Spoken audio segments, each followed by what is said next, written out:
In this video, Wall Street tries, and I'll let you guys and girls be the judges as to whether or not they're successful, tries to understand the implications of Tesla's recent price cuts, their competitive advantages, how this will affect the broader automotive industry, and I think somebody's been spiking the Morgan Stanley water cooler with LSD. They've got some rather bizarre comments, to say the least. As most of you will know, I'm a long-term investor. I have a multi-decade investment horizon, and while many are currently getting lost in the very short-term noise, I'd once again like to emphasize, in the later part of this decade, I don't think anyone's going to remember what was going on with Tesla margins, their gross automotive margins, back in 2023. They'll forget that they thought people would still be buying ICE vehicles at the end of the decade. In fact, they'll also forget that they weren't aware that ICE vehicle sales were in freefall back in 2023 as I record this, but I'll definitely be here to roast them. And by the way, if you haven't heard, it's all happening over on Twitter. I tweeted something yesterday, less than 24 hours ago, and in that time, already more than 10 million people have seen my tweet. I may have triggered a few folks. I encourage you to check it out. And I've posted a follow-up video exclusively available to my Twitter subscribers, discussing in a little bit more detail the point I was making in that rather controversial tweet. If you're interested, head over to my Twitter account at StephenMarkRyan. Fair warning, this research from Morgan Stanley is somewhat of a head-scratcher. There are some valid points, but there are also things that make me wonder exactly how high they were when they put this note together. Is Tesla doing Detroit a favor? Price target, $200 per share. A big narrative change in the Tesla story as they invest their cost leadership and industry high margins into lower and lower price. We suspect legacy OEMs are recalculating the return on invested capital math on that next $50 billion of EV capital expenditure. Now, some historical context. What Morgan Stanley was saying about Tesla. Back in 2013, following initial hiccups with the Model S launch, when Tesla started to beat delivery forecasts, we wrote a note called Billionaires Poker. These guys just won't go away. Tesla's market cap was around $6 billion at the time. Fast forward to 2018, when Tesla started to consistently generate profit in excess of regulatory credit revenue. Our thoughts moved to, they're profitable. Sounds like Morgan Stanley were a little bit surprised. Why else would you, Then in 2019, when Tesla began production in China, where we estimate gross margins approached 40% in Shanghai, and started to more consistently generate cash flow, we were thinking, they're self-funding. Moving to today, and Tesla has achieved industry-leading margins and cash flow driven by unmatched scale in EVs with extraordinarily high volume per model and continuous improvements in efficiency. So where does this leave Detroit, etc.? Just in case you guys don't know, they're referring to major hubs of automotive production globally, just in case anyone doesn't understand. In the wake of Tesla's Q1 results, we have had many discussions with clients about what this means for legacy OEMs. If Tesla weaponizes their cost leadership in the form of price, by the way, again, I refer to their 17-year-old master plan, they are going to continue to drive their costs down and pass those cost savings on. Hence the whole master plan. It's literally there. It's been there for 17 years. We should not be surprised to see Tesla driving costs down, passing those cost savings on. Potentially sacrificing as much as 1,000 basis points of operating margin in the process. Doesn't this impair the economic returns of the EV spending plans the legacy players are embarking upon? In our opinion, the answer to this is yes. Please make sure you're sitting down for this. So overwhelmingly yes, that we are questioning whether this is the moment where the boards of the legacy OEMs can reconsider, I can't believe this is real life, seriously, make sure you're sitting down, can reconsider dialing back the magnitude and timing of their EV capex and R&D plans, allowing more time for the ICE runoff to generate cash as we enter a more uncertain macroeconomic era. So I'm just going to explain a few things that I don't think Morgan Stanley are aware of. ICE vehicle sales are currently in freefall, and this freefall will accelerate. Morgan Stanley seem oblivious to this fact. So too most legacy automotive manufacturers. The alarm bells should be ringing within the boards of every legacy OEM. They should be panicking, pointing fingers and asking, how the fuck did we not invest as aggressively as we could have 10 years ago? What were we doing 5 years ago? In fact, what were we doing 3 years ago? And what are we doing today?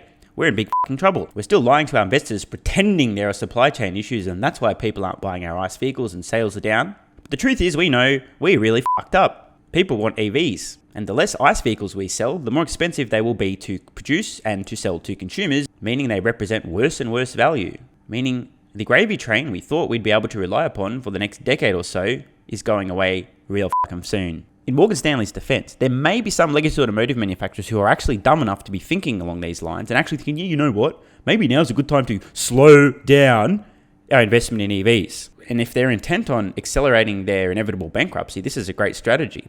Great time to pump the brakes on EV. Brilliant time. Go for your life, legacy OEMs. Let me know how that works out for you when you're filing for bankruptcy in a few years' time.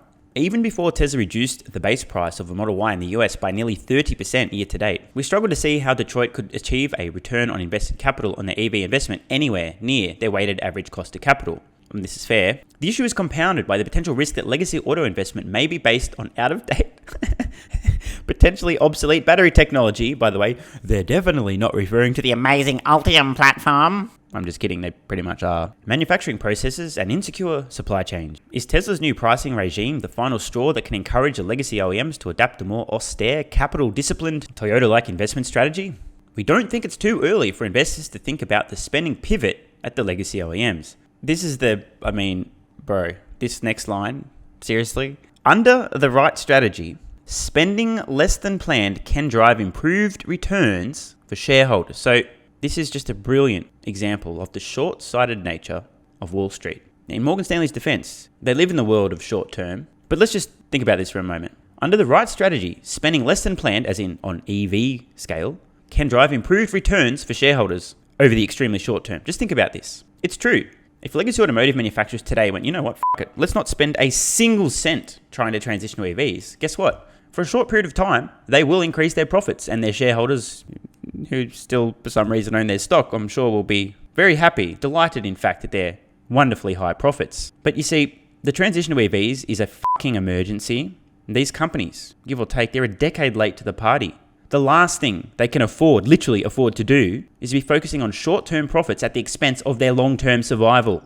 If this is exactly what Morgan Stanley are implying some of these companies might be thinking about doing, and they might be right, which is the scary thing. As we can see, Derp over here, this is the kind of thinking that Derp would go, yeah, that makes sense. Hey, let's slow down our EV spending so we can produce some more short-term profits to appease our short-sighted stock investors. We understand many investors reading this may think, but Detroit has no choice. They simply must keep spending on EV plans to protect their terminal value. I think Morgan Stanley are talking about me right now. That is correct, Morgan Stanley. I am an investor, and I do think that, if these companies are not all in on EVs, they're already too late. If they slow down at all, they're just accelerating their inevitable demise. To this point, we are not suggesting that Detroit needs to completely halt spending on EVs entirely, but that now could be a moment of consideration to exactly when, where, how much, and with whom, partnerships or go it alone, such spending could be executed. So let's just take a moment to analyze this. Morgan Stanley are suggesting, in their own words, this could be a moment of consideration for legacy OEMs to go, how much could we potentially slow down our EV investment? I'm telling you now, if there are any legacy OEMs who take this opportunity to slow down their EV investment, they are begging to go bankrupt even sooner than already would have taken place. It's an emergency. They're a decade late to the party. This is not the time to be slowing down. This is the time to be doubling down, panicking, and going all in on EVs yesterday. In addition, and this is important, we believe Detroit can use this opportunity to reconsider how to align the sources of their cash flow with the uses of their cash flow, which may bring company strategy and corporate structure into the discussion. We have little doubt that most legacy players will bring forth compelling EV products to market in the coming years. I, on the other hand, have nothing but doubt, many of which may, this is so funny by the way, many of which may be sold for a profit. Just think for a moment here. They may actually not lose insane, financially catastrophic amounts of money on some of these vehicles. Some, and may. This is just, look at this, read these words, it's amazing. Many of which may be sold for a profit. Not all of which will, no, many of which may be sold for a profit. We believe Tesla's ubiquity has its limits. We can't say exactly where those limits are today, but we believe the number and variety of players in the global auto market may vastly exceed the number and concentration of players in the mobile handset market today. Time will tell. So while the path of least resistance may be to think that Detroit is backed into a corner, between you and I, pretty sure it's safe to say that Detroit is in fact backed into a corner. We believe some of the best decisions can be made during such times. Yes, I think most people and most companies make their best decisions when they're panicking and on the verge of bankruptcy. Good point, Morgan Stanley. Tesla's new era of competition may, perhaps paradoxically, accelerate positive change in capital discipline for Detroit. And now a note from none other than Bernstein. Long-term Tesla bears. Tesla's Q1 was disappointing. The company missed materially on auto gross margins, 18.3% versus 21.1%, contributing to an EPS earnings per share, and free cash flow miss. The tone on Tesla's call was cautious. Stormy weather for now, sunny in spring next year, and the company's rhetoric shifted meaningfully. The company is now emphasizing that it's willing to accept lower margins due to the potential for superior long-term economics of FSD. Totally fair point. While possible, this is quite funny, it is unclear to us, by the way, these 5 words, it is unclear to us, sums up most of how Wall Street views most of what Tesla will eventually do. It is unclear to us that Tesla is uniquely poised to capture the self-driving opportunity anytime soon, and whether its existing fleet will even be able to run FSD. Importantly, you know what's really funny? I just have to take a moment here. I don't want to roast Wall Street that hard. I mean, they're trying their best here, but in a few years' time, when Tesla has solved autonomy, robotaxis have awoken, it's going to be super embarrassing to look back at some of these notes where Wall Street was almost entirely focused on short-term, temporary reductions in margins and didn't understand Tesla was on the cusp of solving autonomy, didn't give them any credit for that, and wave after wave of price target reductions were taking place. I mean, I really cannot wait. Importantly, despite significant price cuts, demand still appears challenged for Tesla, and price elasticity appears to be more muted than Tesla believed. Again, on this point, time will tell. Remember, the quote automotive market is cyclical. We've seen unprecedented rate increases in absolute terms from the Fed, absolutely intent on causing the US economy to implode. We're in uncharted waters, literally. The Fed has never, in absolute terms, raised interest rates as much and as fast as we've seen in the last year or so. Never. It's never happened before. Looking ahead to 2024, we struggle to see how Tesla can meet consensus expectations of around 2.4 to 2.5 million units without a new model or additional price cuts. And this may be true. Good thing Tesla still has industry-leading profit margins and a new model on the cards that they unveiled the whole platform to produce that thing at Investor Day 2023. And this may be a fair point from these guys. It's definitely probable Tesla may need to cut prices again. Make no mistake, recent price cuts in Q2 reflect Tesla's need to stimulate demand and are an explicit trade-off of margins for volume. We maintain that price cuts have and will undermine industry profitability, including Tesla's, but that incumbents are deep-pocketed and not likely to back down. So again, I really wish I didn't need to say this, but these so-called incumbents right now are losing insane amounts of money on every electric vehicle they sell. And I mean insane amounts of money. Ford disclosed recently their negative 40% margins on their EV business. Negative 40%. Doing the math, it's real simple. Let's say you're selling a vehicle for $100,000. You're losing $40,000 on every one of those vehicles sold. Losing $40,000 selling a $100,000 vehicle. These companies will well and truly need to be deep-pocketed to survive. And after Tesla's price cuts, they're still industry-leading with their profit margins. If Tesla, per their mission, enable more people to afford their vehicles and continue to sell through production instead of slowing down during tumultuous economic times, if Tesla continue to focus on volume and, the whole mission of accelerating the world's transition, if they continue to accelerate by producing more vehicles and selling them, and adjusting pricing dynamically to make sure they can do that, irrespective of what's going on in the global economy, this simply accelerates the demise and the financial losses of legacy automotive companies and EV startups. Ultimately, we believe that the auto market is hyper-competitive and very difficult for any OEM to sustain a cost advantage. So, poor Bernstein here are just thinking automotive market. Well, that's right, Tesla's just a car company. They don't know that EVs are not ICE vehicles. They don't understand their computers on wheels. They don't understand the huge cost declines that will come and continue as EV production scales globally. They're thinking, Tesla is a car company, we need to stick it in the automotive box, and therefore, the automotive industry has low margins, it's very competitive, and it's difficult to sustain a cost advantage. I mean, hello, were they not paying attention to Investor Day 2023, where Tesla, not Ford, not GM, not Toyota, not Volkswagen, Tesla unveiled plans to halve the cost of a compelling electric vehicle, and that's on their own electric vehicles, halve their own costs. They're already producing compelling electric vehicles for 30, 40, 50% cheaper than any of the so-called competition. Just a few key comments here. Revenues were mostly in line with consensus. Margins were below guidance and below consensus. And just speaking of margins, by the way, a lot of people, again, just panic, emotions, they've lost all perspective. I really think the best way to think about Tesla is what will their average gross automotive margin be throughout the decade? I think what's happening with almost everyone on Wall Street right now, the margins are lower than we thought they'd be this quarter, therefore the margins will be lower than we thought they'd be forever. And also, it's not possible for Tesla to reduce the cost to produce their vehicles at all, meaning that they can actually grow their margins while prices come down. No, that's not possible. Therefore, we're reducing our price target. I don't even. 2023 deliveries. Tesla reiterated its guidance on 2023 deliveries, stating that it feels comfortable with 1.8 million and have got a shot at 2 million vehicles this year. That said, the language was somewhat more measured than it was in the past, with Musk emphasizing uncertainty. If you have a crystal ball, you can lend it to me. We continue to believe that Tesla's volume targets for the year are achievable.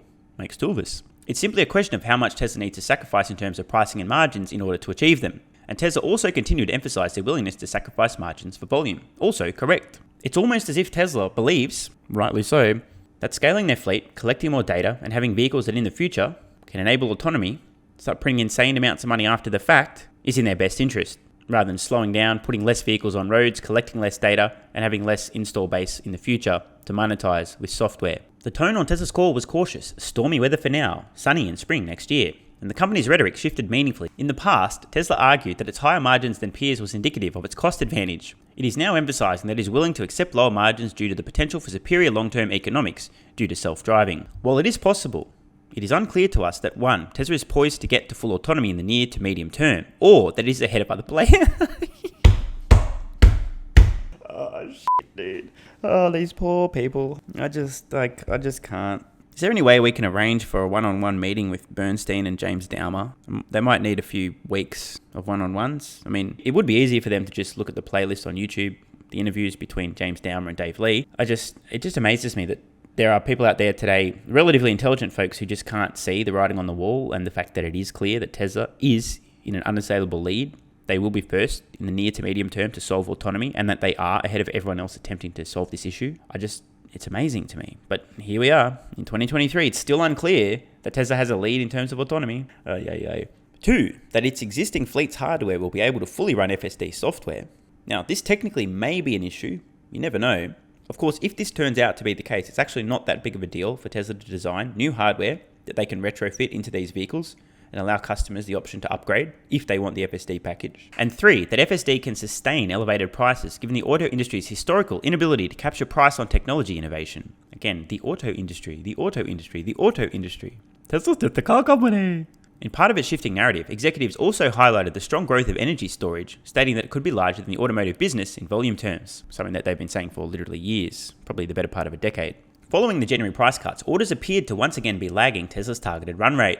Tesla cut prices in the US on Tuesday night, just 12 days following its price cut on April 7th, again suggesting that there wasn't significant or sustained price elasticity from its initial price reductions. By the way, this note may have been published, I think, a day or so before. Tesla actually has now since increased prices on some of their vehicles. Not all of them, but some of them. It's interesting, isn't it, right? Prices go down, no demand, margins will stay this low forever. Prices go up, tumbleweeds. And again, I'm not being harsh on Bernstein here. I think this note came out before Tesla's recent price increases, but it's just interesting. Tesla prices are approximately where they were a couple of years ago on the 3 and Y.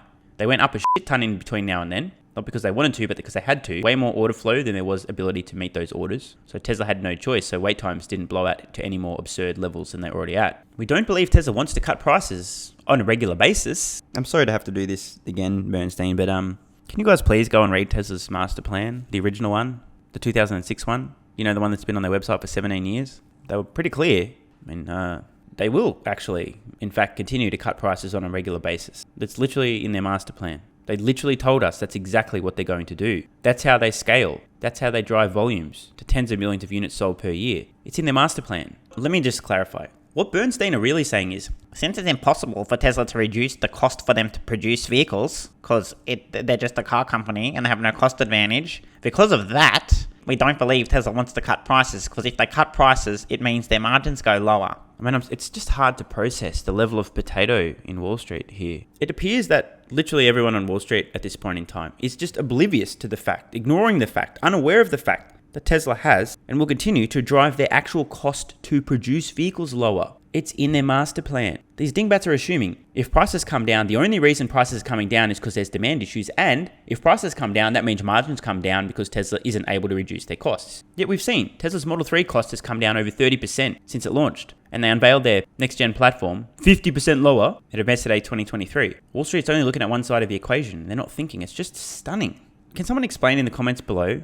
Bernstein are aware Tesla are publicly aiming for 20 million vehicles sold per year in 2030. How does Bernstein reconcile this goal with their statement that they don't believe Tesla wants to cut prices on a regular basis? How the are they going to get to 20 million vehicles sold per year if they don't cut prices? I just don't understand. We believe further price cuts are likely in Q2. This may be true. Notably, Tesla has not yet cut prices in China this quarter, where its market share has come under the greatest pressure and lead times are very short. By the way, you guys should all be watching the Electric Viking. Absolute beast. That guy's fucking output is insane. Doing a lot of great updates on the overall automotive market, region by region. Some interesting insights. If you're unaware, the automotive market in China right now is literally imploding. That's a technical term. Imploding. I think I heard ICE vehicle sales down like 25%. The value of ICE vehicle sales are also collapsing. And while companies left, right, and center are having their sales fall off a cliff, Tesla continues to sell through production and export as appropriate. This could present further downside risk to revenue and margins for the rest of the year. They're absolutely right, by the way. For the rest of the year and probably into next year, this is absolutely on point. But over the course of the decade, I personally believe Tesla's gross automotive margins will be closer to 30% than 20%. And I'm pretty sure everyone on Wall Street thinks that they're going to be 15%, if that. Make no mistake, recent price cuts in Q2 reflect Tesla's need to stimulate demand and are an explicit trade-off of margins for volume. While many investors have been hopeful that Q1 margins might be the bottom, we model Q2 to be lower. They're probably going to be right, I don't know for sure, but some of these price cuts won't actually be flowing on and affecting Tesla's bottom line until Q2, so it seems inevitable. Looking ahead to 2024, given that Tesla has already needed to cut prices to meet 1.8 million in 2023 volumes, we struggle to see how Tesla can meet consensus expectations of 2.4 to 2.5 million without a new model or additional price cuts. That said, we think it will be difficult for Tesla to deliver meaningful volume of a new low-cost offering prior to 2025. Also fair. We also see Cybertruck ramping as a headwind for 2024 margins. Also true. Consensus expects Tesla to achieve 2.4 million units in 2024, including 2.2 million for the Model 3 and Y. This points to an expectation that Model 3 and Model Y can collectively grow volumes around 25%. Oh boy. When they are in the 7th and 4th years since launch. Just a question here. What relevance does that have? None. Again, this is just some broken ass thinking, oh, that's not the car company. You know, the Model Y you can buy today is nothing like the Model Y you could buy 4 years ago, and the Model 3 you can buy today is nothing like the Model 3 you could buy 7 years ago. Tesla's constantly updating, improving, adding new features. They're not the same vehicles. They just have the same name. So to reference when the model was first introduced, it's a non sequitur. It doesn't make any sense. And are already the number 1 and number 2 highest volume luxury vehicles globally. Again, this is some broken ass thinking. They're already selling a shitload of their vehicles. Therefore, they can't sell more of the vehicles because they're so good that they're already selling so many of them that they just couldn't possibly sell more. Because if it's really good and they're selling lots of them, that means that they won't be able to sell more of them because they're not really good. What planet are they on? And an abundance of new models are appearing every year. And in EV, it is generally new models that gain share. We also think it will likely take until late 2024 for Tesla to launch a new low-cost offering. And such a low-cost platform will likely come with lower margins, consistent with, oh god, here we go again, industry trends. Consistent with industry, Tesla's just the car company! Dear Bernstein. Oh my god, dude, I swear, this hurts. This video hurts to record. At Investor Day 2023, Tesla unveiled a new manufacturing system, new electric motors, new everything, which is sum total of these innovations, these improvements, is a 50% reduction in their cost to produce a compelling electric vehicle. Can somebody please explain how Bernstein find it unlikely that Tesla can maintain or even have higher margins versus today with a platform that is half price to produce? On what planet are these guys? Seriously. What are they thinking? They're not thinking. They're literally not thinking. Let's just use some real rough numbers, okay? Hypothetically, if today it cost Tesla $30,000 to make a Model Y. This is hypothetical. Don't get your panties in a twist. Say $30,000 to cost. Not to sell, $30,000 to make. Not to sell, but to make. Play along at home here. What's 50% of $30,000? It's $15,000. Hypothetically, if Tesla could produce a compelling electric vehicle for $15,000, and today, a compelling electric vehicle might cost them $30,000 to produce. Call me crazy, but I can actually see an extremely clear path in which Tesla can both sell a next-gen vehicle for significantly less than today's Model 3 and Y, yet have higher margins than today's 3 and Y. Is it just me? Many investors believe that Tesla's recent price cuts reflect a structural cost advantage that will enable it to pressure rivals and capture outsized volume and dominate the EV market. We maintain that price cuts have and will undermine industry profitability, including Tesla's, but that incumbents are deep-pocketed and not likely to back down until they go bankrupt. Ultimately, we believe that the automotive market is hyper-competitive and very difficult for any OEM to sustain an ongoing competitive advantage. 2023 has served as a reminder of how difficult Tesla is to call in the short term. However, Tesla has already cut prices twice in Q2, and we worry it will have to further lower prices to meet 2023 and 2024 unit expectations. I mean, again, Tesla's master plan, yes, they're going to cut prices. It's in their master plan. That's how they scale volume. Prices are going to keep coming down on average. Temporarily, occasionally they'll go up, but the trend will be down. Good thing at the same time the trend is going down for the prices, Tesla's costs are also going down. This is just such a head scratcher. They just don't get it. Maybe I've missed a few paragraphs here, but have they said anything at all about Tesla continuing to drive their actual costs down as well? It just seems like they're focused on one end of the equation and ignoring the kind of important part. Moreover, we believe that valuation matters in the long term, and the stock is now expensive versus comps. That's right, they're comparing them to car companies, by the way, and trading above our fair value price of $150 per share. Now here are Tesla's automotive gross margins, excluding EV credits and FSD recognition. Now if I was to take a guess, I'd say the average margin here is probably about 24%. Notice that these margins don't move in a linear fashion, sometimes up, sometimes down, and yes, still industry leading. These margins have been maintained somewhere in the vicinity of around 20%, sometimes high 20s, sometimes high teens. These margins have been maintained in the high teens to high 20% range, give or take, say, an average of mid 20%. For a multi-year period, at the same time, Tesla was building out a handful of new factories, investing in the next generation vehicle manufacturing system, developing and implementing innovations in terms of manufacturing, like the Gigapress. Do you guys understand? Tesla was playing on hard mode with massive self-induced headwinds, yet still managed to keep their margins on average in the mid 20% range at low scale. I really think these folks are missing the forest for the trees. We're now looking at lead times in the US for different Tesla vehicles. Lead times are in weeks, by the way, not days. Notice something over on the left here. In 2021 and 2022, Tesla wait times, lead times were obscene. Obscene. People were waiting 28 weeks. That's more than half a year. 32 weeks. 35 weeks to take delivery of a vehicle. That is a terrible customer experience. This is why Tesla was forced to unreasonably raise their prices. Again, Elon Musk literally described Tesla's prices in this period as embarrassingly high. They were. This was not what Tesla wanted. It is in the best interest of both Tesla and their customers to get their lead times down to the most reasonable that are possible. Probably a few weeks, maybe around a month. You want a little bit of a buffer there, but you don't want customers to be ordering a vehicle and having to wait multiple months to take delivery. It is not a good customer experience. Some people are impatient. So Tesla's reduction in terms of lead times is being framed as a negative or a lack of demand. Same chart now for China. Once again, you notice there were periods of time in 2022 where people were waiting about 6 months between ordering and taking delivery. That is a terrible customer experience. Tesla lead times in China now much more reasonable, coming in under 1 month. This is a good thing, not a bad thing. This is the kind of zone Tesla will want their lead times to be in. Give or take around that 1 month, maybe a little bit less range. And I suspect Tesla will continue to drive pricing down as needed to maintain wait times, lead times around these levels. They don't want them to get back to 12 weeks, 18 weeks, 22 weeks. It's absurd. Now we're looking at global EV model launches and retirements. I've got no idea why these clowns, what are these idiots talking about? Global EV model launches, yet instead of having electric vehicles, they've got electric vehicles, internal combustion engine vehicles with a tiny battery in them, and hydrogen vehicles. Anyway, all we need to focus on is the pale blue in here in the center. As we can see, on average, more electric vehicles being introduced over time. This is a strange one. Average market share versus model age in months. Now this data is data. Paints a potentially misleading picture when we're talking specifically about Tesla, however. This is literally just new vehicle, enters the market, lots of people initially buy the vehicle, captures maybe 0.5% of market share. Then over time, as other models are introduced, and less consumers who are excited to get delivery of this vehicle are buying it now because they've already got delivery, they've already taken delivery. And over time, as less consumers are excited to buy this new vehicle because it's now available, and all the early excited folks have bought it, typically the market share of that model is going to decline over time. But this doesn't really tell us a whole lot. What else would you expect to happen? We're now looking at Tesla 2023 consensus GAAP earnings per share. Peaking in late 2022, everyone assuming Tesla margins be exactly where they were in that quarter for the rest of time. And then as prices come down, people are like, yeah, estimates go down. And this is the thing that just really makes me laugh at the moment.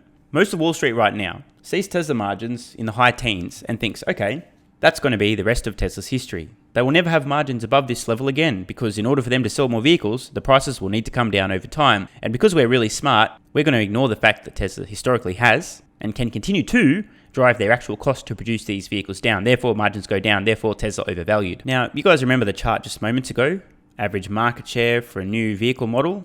The reason I mentioned that it was a little bit misleading, especially when we're talking about Tesla's Model Y in 2020, 2021, and 2022 paints a very different picture to the chart we just saw, which seemed to imply that a new vehicle will sell the most vehicles just after it's launched, and then its sales will collapse thereafter. Now, technically, it was market share, not unit sales, but that's the whole point. It seems misleading. Market share is not relevant. Absolute number of units sold is relevant. And notice something. Can anybody notice an outlier here? An outlier. It seems like the Toyota Highlander peaked 1 year after launch and is in decline. So too the BMW 3 Series. So too the BMW X3. The BMW 5 Series flat. Mercedes-Benz GLC down. C-Class down. BYD, one exception to the rule. Look at that, the BYD Han. And the Mercedes-Benz E-Class down.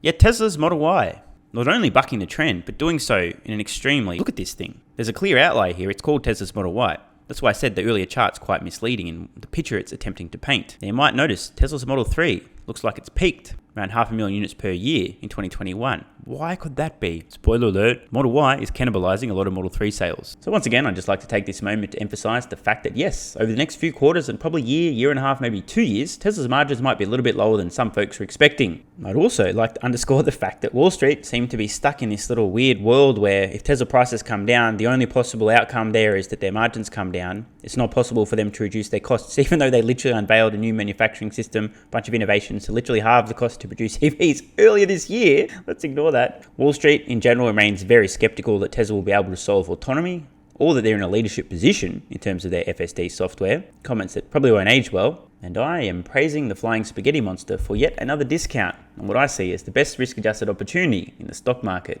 The disconnect between perception and reality right now is close to all-time highs. And at the same time, Tesla stock close to recent lows. I continue to buy with every spare cent. I look forward to checking back in a decade's time when everyone will literally have forgotten everything that happened in 2023. As I tweeted recently, the more emotional people seem to become, the shorter their time horizon seems to be. It's like everyone's forgotten FSD, the humanoid robot, the energy business, costs coming down, the half-price next-gen manufacturing platform that they announced this year, the Cybertruck launch. It's amazing to me, it really is. And if you want to understand why I'm still buying with every spare cent, and just how much of a deal I think I'm getting on Tesla stock, head over to Patreon and check out my fair value, formerly known as price targets for Tesla, or better yet, look at my valuation model and the assumptions in the bear case, the base case, the bull case, and the hyperbull case. I think that'll make pretty clear as to why I'm extremely bullish on Tesla and very happy for this short-term discount on Tesla stock. Keep panicking, motherfuckers. I'm still buying. I'll be happy to take those Tesla shares off your hands at whatever price you're willing to sell them for. Just be aware that once I buy your shares at a massive discount, you ain't getting them back. If you change your mind, if you're, oh shit, they actually did solve autonomy. Sorry, too late. Check out Athletic Greens AG1. Most of you will know now, I've been taking this stuff for more than 2 years. I absolutely swear by it. One scoop, once a day, every day. And it's had a profound impact on how I feel, perform, and show up. And that's the reason I continue to bang the drum on this. There's a lot of upside to feeling and performing your best and very little downside, if any. An impeccable diet will only get you so far. AG1 is packed full of 75 high-quality vitamins, minerals, and whole food source nutrients. And in addition to that, it has digestive enzymes, prebiotics, probiotics, and adaptogens to help you deal with stress. Promotes gut health, boosts immunity, and meaningfully increases energy, at least in my experience and that of almost every single person who's tried it. Plus, if you head to athleticgreens.com/SMR or use the link in the pinned comment, you get a 1-year free supply of vitamin D3 and K2, and you'll be well on your way to feeling and performing your best. I think one way to describe Athletic Greens AG1 from my own experience has been like turning the difficulty level on life down just 1 or 2 notches. More energy means everything's easier, and you've got more capacity to do what you need to get done. No need to take my word for it.